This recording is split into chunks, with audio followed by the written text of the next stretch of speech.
Listening to Jesus today, talking to the Pharisees in this manner and using the words that he has used, actually quite, serious words, hard words, calls them fools.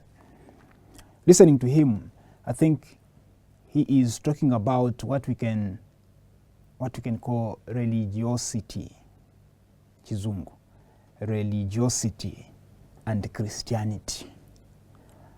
Rather, the distinction between religiosity and Christianity. There are people who are just religious, but doesn't automatically follow that they are also Christian. And we have to understand the distinction between the two. The Pharisees are worried about the outward dirt. So when they see Jesus sitting at table without washing his hands first before dinner, that becomes an issue because according to them, he is not following the custom. And rightly so. In fact, they have the right to remind him about the custom of the community.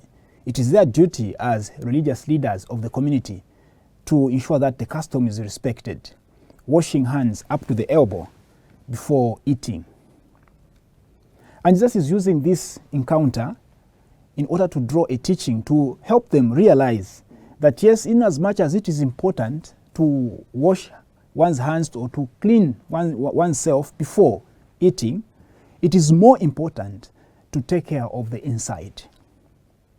That instead of them worrying about the custom, worrying about adherence to the customs, to the rituals, they should first be worried about the state of their spiritual life. And that is where the distinction between religiosity and Christianity lies. Religiosity is about belonging to a Christian denomination, belonging to a church, belonging to a community of believers, and following everything that is required. Religiosity is about attending Mass every day. It is about paying all the dues to the church every day. It is about wearing church uniform every day and following everything that the church, requires of us. That's what religiosity is. The other side, Christianity, is more than religiosity. Christianity is the state of being. It is not belonging to a church.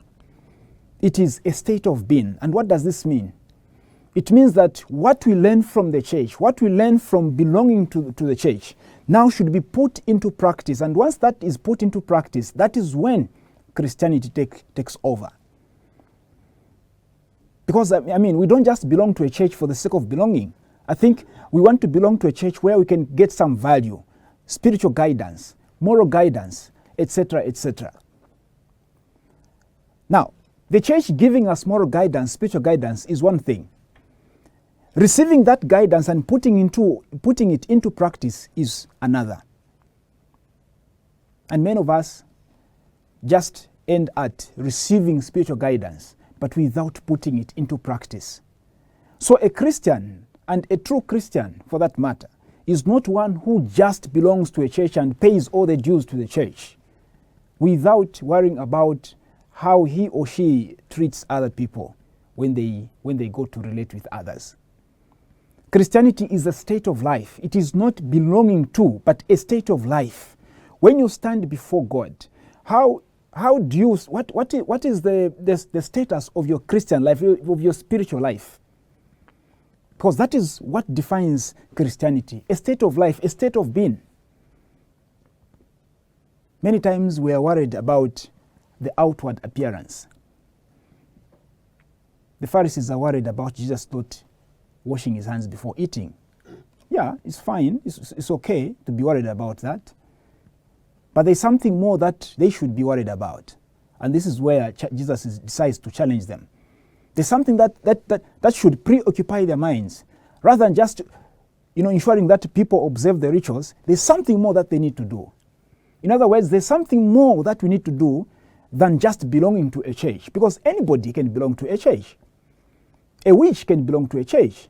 A thief can belong to a church. a corrupt politician can belong to a church. Anybody can belong to a church. But does that make them Christian?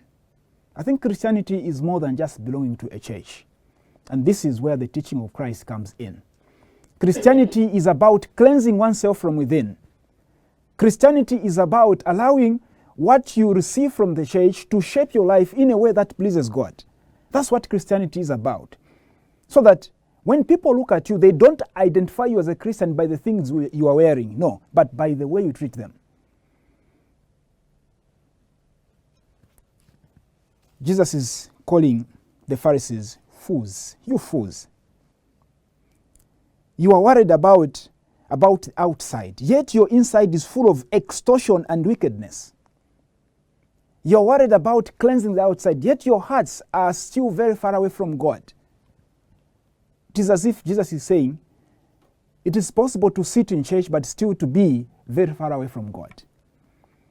Your body will be there physically in church. You will sit before the Blessed Sacrament the whole day, but your heart will still be very far away from God because you have not made any moral and spiritual effort to make your life better, to allow what the church gives you to shape your life in that way.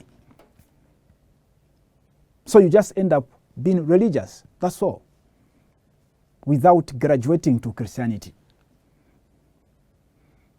Our prayer today is that we don't just belong to a church, but we should be what the church teaches us.